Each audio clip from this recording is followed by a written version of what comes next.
ప్రజలను వణికించిన తీవ్ర వాయుగుండం తీరం దాటింది.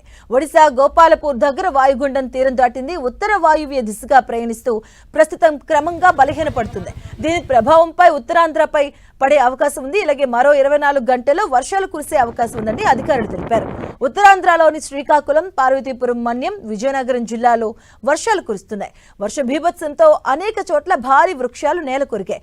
చెట్లు నేలమట్టమయ్యి విద్యుత్ తీగలపై పడడంతో విద్యుత్ సరఫరా నిలిచిపోయింది. కొన్ని చోట్ల భారీ వృక్షాలు కూలి రహదారిపై పడడంతో వాహనాల రాకపోకలకు తీవ్ర అంతరాయం ఏర్పడింది.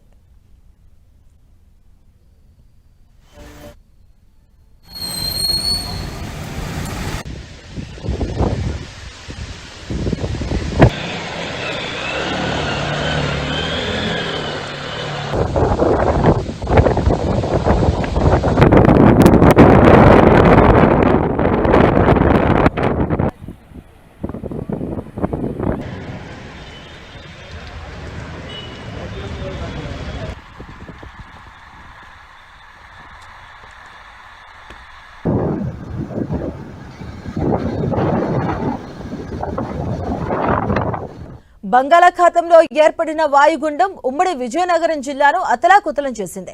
ఈదురుగాలుల బీభత్సంతో భారీ వృక్షాలు నేలకొరికాయి. విద్యుత్ స్తంభాలు కూలిపోయాయి. దీంతో పలు ప్రాంతాలకు విద్యుత్ సరఫరా నిలిచిపోయింది.